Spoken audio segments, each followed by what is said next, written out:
Have you ever felt like you are talking to a wall? You share something deep and personal. You reveal a part of your soul. But the person in front of you offers a blank stare.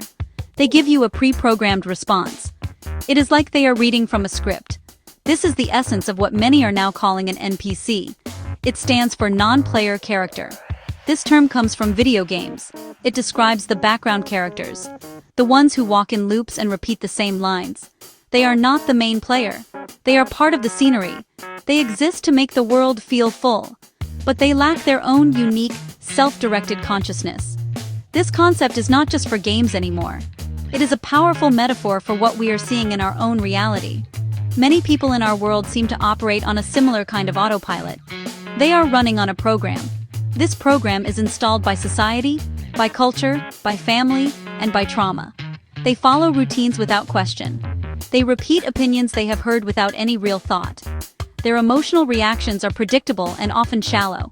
It can feel like there is no one really home behind their eyes. You are interacting with a persona, a mask, but not a soul that is actively creating its own experience. Understanding this can be incredibly disorienting.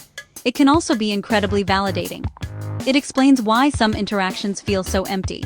It explains why some people seem incapable of deep connection or genuine change. These are not bad people. It is not about judging them as less than. It is about recognizing a difference in consciousness. Some souls are here to play the game on a very specific, limited track. They are here to hold a certain frequency. They are here to maintain the structure of the current consensus reality. They are, in a very real sense, the pillars holding up the matrix that so many are now beginning to see through. So, what does this mean for you? If you are starting to notice this pattern, it is a sign. It is a sign that your own consciousness is expanding. You are beginning to see beyond the veil. You are no longer satisfied with the surface-level script. You are seeking something more authentic, something more real. Recognizing the NPCs around you is not an act of superiority. It is an act of seeing. It is the first step toward understanding the nature of the reality you are in. And it is the first step toward consciously choosing the reality you wish to create for yourself, with souls who are also awake and creating alongside you. One of the most painful parts of awakening is a specific realization. It is the realization that this NPC pattern is not just in strangers. It is not just the cashier at the store or the person you pass on the street. The most jarring discovery is when you see this pattern in the people you love. It could be your parent, it could be your sibling, it could be your childhood best friend, it could even be your spouse. The people you have built your life around can suddenly seem like they are operating from a script that no longer resonates with the person you are becoming. This is a profound and often heartbreaking experience. You may try to share your new awareness with them. You talk about consciousness, energy, or your deep emotional discoveries. You expect them to be excited for you. You expect them to understand. Instead, you are met with confusion or dismissal. They might say, "That's a bit weird, don't you think?" Or "You're overthinking things again." They try to pull you back into the old reality, the one where everything is predictable and safe. Their response is programmed. It is designed to neutralize any deviation from the norm. Their role is to maintain the status quo, and your growth is a direct threat to that stability. This can create a deep sense of loneliness and isolation. The people who were once your anchors now feel like barriers. You love them. You have a shared history. But you can no longer connect with them on the level that truly matters to you now. Your conversations become shallow. You find yourself hiding your authentic self to avoid conflict or judgment. You wear a mask around them, ironically becoming a player acting a part, just to keep the peace. This is a deep spiritual grief. It is the mourning of a connection that you have outgrown, even if the person is still physically present in your life. It is critical to understand that this is not a personal failure. It is not their fault, and it is not your fault. It is a divergence of paths, a difference in frequency. You are waking up within the dream. They are still deeply identified with their role within it. Recognizing your mother, your father, or your partner as an NPC is not about ceasing to love them. It is about radically accepting what is. It is about understanding their energetic function in your life and in the collective. And it is about giving yourself permission to seek the soul-level connections your spirit is now crying out for. The most telling sign of an NPC is the rigid adherence to routine. This goes far beyond simply having a schedule. It is a deep unconscious repetition of thoughts, behaviors, and emotional reactions. Their lives are a closed loop. They wake up, go to work at a job they likely complain about but never leave, and watch the same television shows. They eat the same foods and have the same conversations on the same days of the week. Their opinions are often direct quotes from a news source or a social media feed. There is no original thought. There is only the regurgitation of a pre-approved script that keeps them safely within the herd. Think about the conversations you have with them. They are predictable. You know exactly how they will react to a piece of news. You know what they will say about politics or a certain celebrity. If you try to introduce a new idea, one that challenges their worldview, the system glitches. They may become angry, dismissive, or short-circuit back to a familiar talking point. Their minds are not open to new data that contradicts the existing program. Their entire identity is built upon a foundation of beliefs they have never truly examined. To question one belief would be to risk the collapse of the entire structure. This programming extends to their emotional world as well. Their emotional responses are just as repetitive. They get angry about traffic. They feel sad on rainy days. They feel happy on Friday. These are surface-level, conditioned emotions. They lack the depth and nuance of a soul that is actively processing its experiences. When faced with a real crisis or a deep emotional trigger, they often shut down. They distract themselves with entertainment, food, or drama. They do not have the tools or the desire to go into the feeling and understand it. Their program's prime directive is to avoid discomfort and maintain equilibrium at all costs. You can see this loop in their resistance to change. They fear the unknown.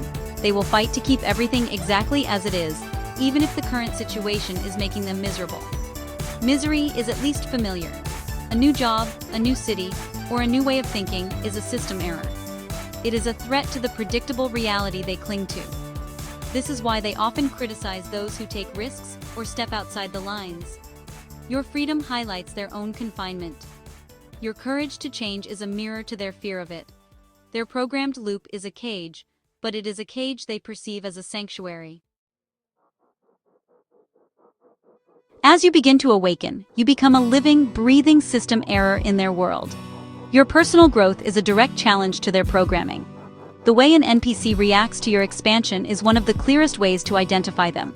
At first, they may not notice the subtle shifts. But as you change more profoundly, their reactions will become more pronounced. They will try to pull you back into the old version of yourself, the version that fit neatly into their world. They will say things like, "You've changed," not as a compliment, an observation of positive growth, but as an accusation. One of the most common reactions is invalidation. When you share a new perspective or a spiritual experience, they will attempt to minimize it. They might laugh it off as a silly phase. They may pathologize your awakening, suggesting you are stressed, depressed, or need professional help.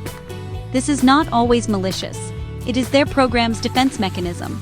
Your new frequency is incompatible with their reality, so their system must categorize it as an error. By invalidating your experience, they protect their own stable, predictable world. They are not trying to hurt you. They are trying to preserve their own sanity and the integrity of their script. Another reaction is projection and attack. When invalidation does not work, and you continue to grow and change, the NPC program may perceive you as a genuine threat. Your light illuminates the parts of them that are unconscious.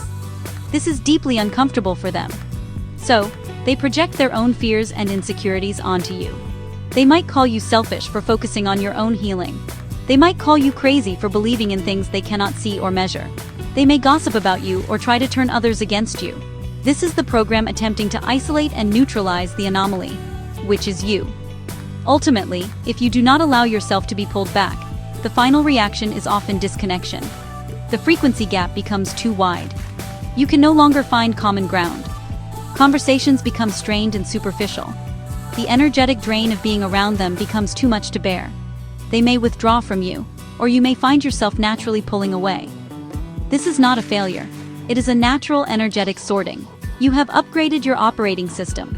You are no longer compatible with the old software. Their reaction to your growth is the ultimate confirmation that you are on the right path, even if it feels lonely at first. A deep, compassionate impulse that arises in awakened people is the desire to help. When you see someone you love stuck in a painful loop, you want to save them. You want to share the light you have found. You want to give them the key to their own cage. You believe that if you just explain it clearly enough, if you just show them enough love, they will wake up too. This is honestly a beautiful intention. But it is based on a fundamental misunderstanding of the NPC dynamic. You cannot wake someone up who is not programmed to awaken in this lifetime. Trying to change an NPC is like trying to convince a character in a movie to leave the screen and join you in the theater. It is impossible. Their entire existence is defined by the script they are running. Their consciousness is not operating from a place of free will in the same way yours is. Their soul may have chosen this specific, limited experience for reasons we cannot comprehend. Perhaps they are here to provide stability. Perhaps they are here to act as a catalyst for others, like you. Your attempts to save them are a violation of their soul's choice. It is an imposition of your will onto their path. This effort will not only fail, but it will also drain you. You will pour your precious life force energy into a closed system. It is like trying to fill a bucket that has a hole in it. They cannot receive the energy you are giving them in the way you intend. Instead, your high-frequency energy gets filtered through their low-frequency program. It often gets distorted into something they can understand, like drama or conflict. Your attempts to help can inadvertently create more chaos. You become another part of their predictable drama loop, cast in the role of the problem, or the one who thinks they're better. The most loving thing you can do is to let go. This is a radical act of acceptance. It is accepting their path for what it is. It is honoring their soul's journey, even if you do not understand it. It means releasing the fantasy that you can change them. You are not their savior. Your job is not to fix them or to wake them up.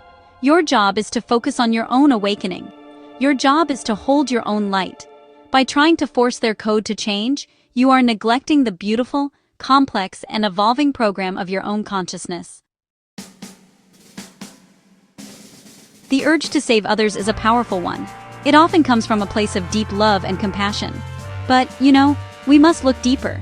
Beneath the compassion often lies a subtle form of control. It is an egoic need to fix what we perceive as broken. We see their suffering and, honestly, it makes us uncomfortable. We want to change their reality to alleviate our own discomfort. We believe we know what is best for them. This is a spiritual trap. It pulls us out of our own center and into a codependent dynamic. We become entangled in their karma, in their loops, and in their resistance. Resisting this urge requires a profound shift in perspective.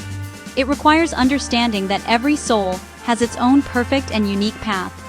The person you see as stuck may be learning a lesson that is essential for their soul's evolution.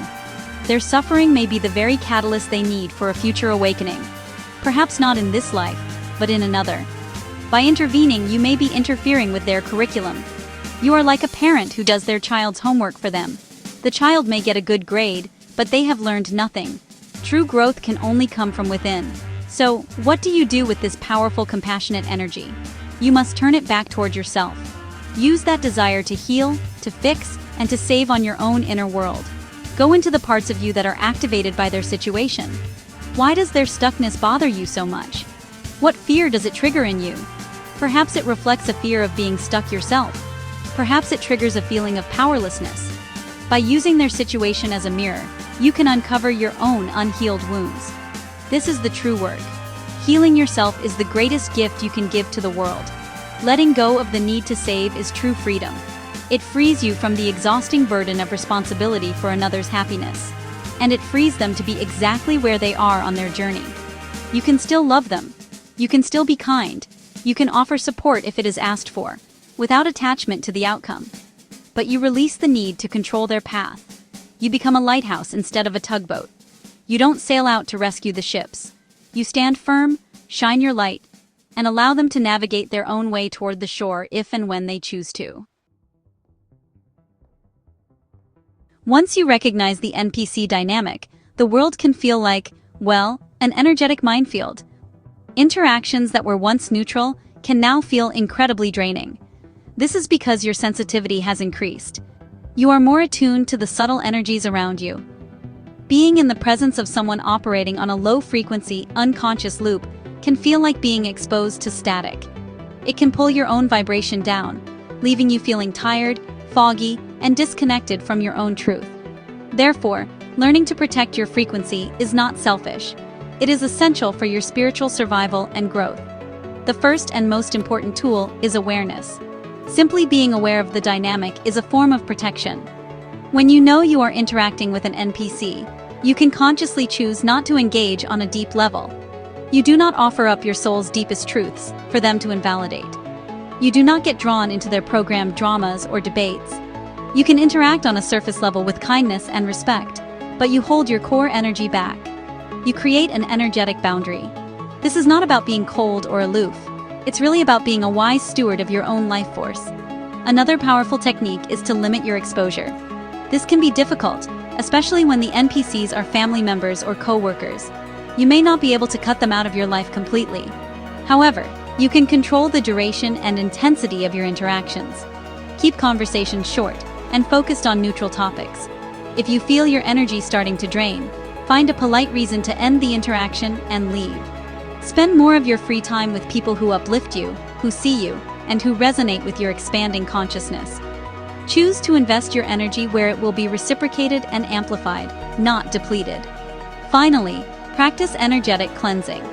After a draining interaction, it is vital to clear your field. This can be as simple as spending time in nature. Taking a salt bath is also a powerful way to wash away foreign energies. Meditation, breathwork, or even just listening to high-frequency music can help you reset your vibration. See it as energetic hygiene. Just as you wash your hands to remove germs, you must cleanse your energy field to remove the static and density you pick up from the world. Protecting your frequency allows you to stay connected to your higher self and continue on your path of awakening with clarity and strength. As you continue to awaken, you will likely experience what can be called the Great Disconnect. This is a growing sense of alienation from the mainstream world. The things that once interested you, like celebrity gossip, political drama, or consumer culture, now seem hollow and meaningless. The conversations that dominate most social gatherings feel trivial and scripted. You may find yourself sitting in a room full of people, feeling completely and utterly alone. This is not a sign that something is wrong with you. It is a sign that everything is going right. It is a symptom of your consciousness expanding beyond the confines of the matrix. This feeling of disconnection is a natural consequence of a frequency split. Your personal vibration is rising. You are beginning to resonate with higher truths, deeper emotions, and a more authentic way of being.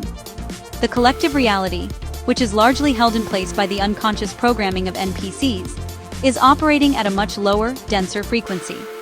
The gap between your reality and theirs is becoming wider. It is like you are tuning your radio to a new station. You can no longer hear the old broadcast clearly, and the static is becoming unbearable. This is a necessary and unavoidable stage of the awakening process. Do not mistake this disconnect for depression, even though it can feel like it. It is a spiritual growing pain. You are shedding an old skin. You are outgrowing a world that is too small for the person you are becoming. The loneliness you feel is the space created by this shedding. It is an emptiness that is waiting to be filled with something new. It is an invitation to turn inward and connect more deeply with your own soul, your higher self, and the universe. This period of isolation is a sacred cocoon, preparing you for a new way of connecting and a new way of being in the world. Embrace this feeling. See it not as a loss, but as a graduation. You have completed a certain level of the game. You no longer find fulfillment in the old quests and storylines. Your soul is calling you toward a new adventure. The disconnect you feel from the old world is the magnetic pull toward a new one. It is a testament to your courage to question, to feel, and to grow. It is the clearest signal that you are no longer just a player in someone else's game. You are remembering that you are the creator of your own reality. The path of awakening is, for a time, a solitary one. As you outgrow the people and paradigms of your past, there will be a period where you walk alone. This solitude can be frightening. It can trigger deep fears of abandonment and not belonging. Society teaches us that being alone is a sign of failure. But in the context of spiritual growth, this solitude is a sign of great success. It is a sacred space. It is in this quiet emptiness that you can finally hear the voice of your own soul without the noise and distortion of the collective. Trust this process. Your intuition is your most reliable guide on this journey. It is your internal compass, always pointing you toward your true north. As you disconnect from the external programming of the matrix, your intuitive senses will become stronger and clearer. You will begin to just know things. You will feel in your body what is right for you and what is not. You will be able to sense the energy of people and situations instantly. This is your superpower. You must learn to trust it above all else. Trust it more than the opinions of others. Trust it more than the logic of the old world. Your intuition is the language of your higher self.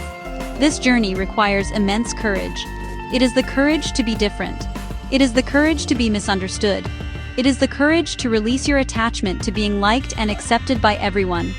Your path is not to convert others or to fight against the old system. Your path is to embody a new reality.